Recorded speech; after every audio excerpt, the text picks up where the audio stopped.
Welcome to episode 54 of Book Nerd Paradise, where we get to know an author as they tell us one of their favorite quotes, read from their work, pose a trivia question, and give away a book or two. Hi, I'm LRW Lee, author of the Andy Smithson Epic Fantasy Adventure Series. And for those of you who have tuned in more recently to Book Nerd Paradise, I want to make sure that you're aware that both the prequel, which is Power of the Air's Passion, as well as the first book in the series, Blast the Dragon's Fury, the ebooks are both available for free download on Amazon, Google Play, and Barnes & Noble. So please do get your free copies, and hopefully you'll be off on the adventure with Andy and friends. So anyway, all right. So today I'm excited to welcome YA fantasy author Kelly Martin as our guest. Kelly writes paranormal, contemporary, historical, and YA fiction. She has been married for over 10 years and has 3 rowdy, angelic daughters. At least that's how she describes them at this moment.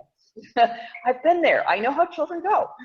When she's not writing, she loves taking pictures of abandoned houses, watching horror gamers on YouTube, even though she says she's a wimp, and drinking decaf white chocolate mochas. She's a total fangirl. She loves the 80s and 90s, and has a sad addiction to paranormal TV shows, she says. So basically, she likes the really creepy stuff. Anyway, her favorite characters are the very flawed good guys and bad guys who don't know they're evil. So I guess that kind of means all of them. She loves giving her readers books with unexpected twists and turns. And here's a hint. She says most of her books have the ending spelled out in the first chapter. Ooh, so see if you can figure that one out, All right, so if you would, please join me in welcoming Kelly Martin. Hello, it's very nice to be here. It's great to see you this morning, Kelly. You'll be reading from your YA fantasy novel, Heartless, which is book 1 in the Heartless series that just came out in January, so hot off the presses, relatively speaking. It is. So that we can get a feel for the book, if you would, please give us a synopsis. Well, the back says, some things can't be saved. What would you do if your guardian angel wasn't sent to protect you from the world, but to protect the world from you? For 13 years, Grayson Sullivan dreamed about a red-eyed demon named Hart Blackwell, who tortured her every night. Her mother freaked out when she found out about her daughter's hallucinations and forced Grayson to go to the doctor, who prescribed some very powerful medication which kept Hart out of her head for 5 years. A week ago, Hart came back and he brought a friend. But something has changed, and Grayson has seen Hart when she's awake too. And the other friends in her dreams, they've all been found dead. The police want to talk to her. Her boyfriend has become distant. Her dreams are becoming more and more intense. Hell wants her, heaven has to stop her. When push comes shoving, can Grayson fight the evil eating away inside her, or will she be forced to embrace it and destroy the world? So creepy, basically. Oh, okay. Well, I guess we need to hold on to our seats at this one, huh? Sounds like we could be going for quite a thrill ride. Kelly, you've selected a favorite quote. If you would, tell our listeners what it is and then tell us why it's a favorite. My favorite quote is, she believed she could, so she did.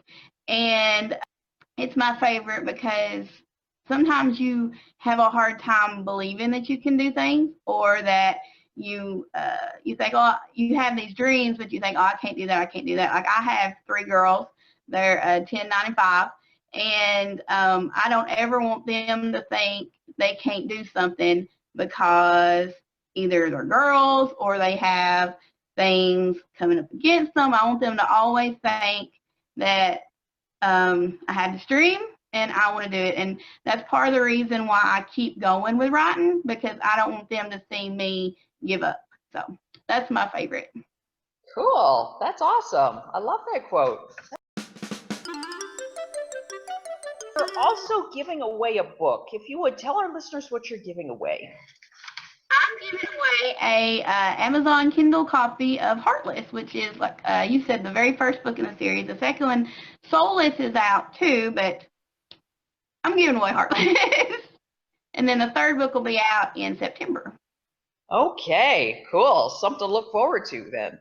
All right, Yes. so to enter to win, make sure that you leave a comment in the comment section right down there below. And it can be anything. It could be the answer to a trivia question. It could just be what you liked about the show. But whatever you do, please make sure that you leave a Twitter handle, a Facebook address, an email address, some way to get a hold of you, so that if you are the lucky winner, we can make sure that you get your copy of Heartless. Have you ever heard the expression awesome possum?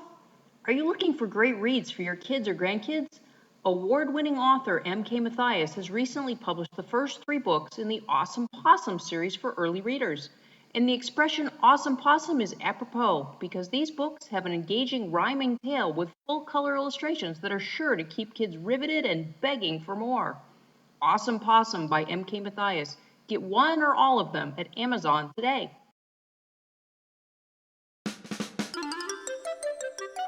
You'll be reading from, as I said, your novel, Heartless, book 1 in the Heartless series.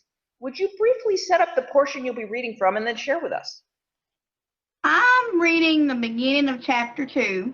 Chapter 1 is a dream.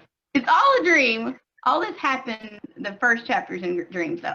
I'm going to start with chapter 2, and girl Grayson, she's just woke up and she's getting ready to go to college. She's heading to history class, and every morning when she gets up, she talks to this one girl on the internet on Facebook, but it's not Facebook because it's book, you don't get sued. But so she always talks to this one person, and it's kind of her thoughts on the past 18 years. So, all right, at Sully Gray, what you up to today? I sip my decaf coffee, which totally defeats the purpose of coffee. I understand that. But regular coffee gives me worse migraines than I already get, and I stare a hole into my monitor. Yeah, I'm still one of those people who have a monitor. I have a desktop, a keyboard, a computer chair, and the whole mid-2000s thing going on in my bedroom/office. It's the one thing in the apartment where I can get away from everything. My place to shut the door, turn up the music, and dance if I want to dance. And I do want to dance. 90s music is my specialty, and I use that word very loosely. My room is my place to shut out the world, to stay awake and not sleep, to hide from my nightmares, to hide from heart. Every morning for the past week, it's the same routine. I get up and rub my throat because it hurts from all the screaming I apparently do in my sleep. As a side note, this is why I try not to sleep when Sam's here, which means I don't get a whole lot of sleep. But who needs sleep when you're 18? 18-year-olds don't need sleep. We need parties and friends and boyfriends to not think we're crazy. Oh, I'm sure Sam does, though, because he caught me on a few occasions screaming, yelling, trying to fight Hart, especially that first night. I had the honor of falling asleep in Sam's lap while we watched a movie downstairs. Then, bam, Hart was there. I was on the table, the same table I hadn't seen in 5 years. Hart smiled. Hart cut. Apparently, I screamed. Sam woke me up all big-eyed and scared. He poured me some red wine, covered my shoulders with a blanket, and waited for me to talk about it. I drank every bit in about 3 swigs, incidentally the best one ever, and told him it had just been a nightmare. He knows about the 5 pills I take every night before bed and 4 I take in the mornings. He doesn't know what they are for. We've been dating for 2 years, and I haven't felt the need to tell him about it. Okay, I'm scared to tell him. I'm afraid he'll leave me if he finds out. Sam, well, he's Sam. Samson Davidson Asher. He's perfect and good and all that other stuff I'm not. And up until a week ago, he's been wonderful. Bless him, he tries. He's at Crimson Ridge on a football scholarship, so you know he's athletic. It's just that I don't want to ruin this. He'll think I'm crazy. His father, the therapist, will know I'm crazy. I've met him one time. That was the one and only time Sam took me to his house. Plenty for me. He spent all the supper, not necessarily breaking his Hippocratic oath, but coming pretty close. He never used names, but I could tell old Jane Doe was as batty as a belfry. And Dr. Asher would laugh, and Mrs. Asher would laugh, but Sam wouldn't laugh. I'm so glad Sam didn't laugh. Didn't mean I wanted to know everything about me, though. At the time, there wasn't much to tell. It wasn't that I was lying. I took medicine to keep the scary dude from my dreams every night. That's all. And it worked. It all worked. So I didn't have to tell Sam. So that's why I didn't. Then we moved in together, which my mother hated, even though I told her we wouldn't do anything, or even that we were in the same room. Even then, in the back of my mind, I was scared that maybe the dreams and Hart would come back. Looks like I was right. Yay me. When I finally rolled out of bed, Sam's already gone for the morning. He gets up before God and goes running. Then he goes to the gym, then class. I don't see how he can keep that up for the rest of the semester, but if that's what he wants to do, who am I to complain? Makes it easier to fake being normal when I'm alone. I sit and fidget with the coffee in my hand, staring at the screen, waiting for a reply.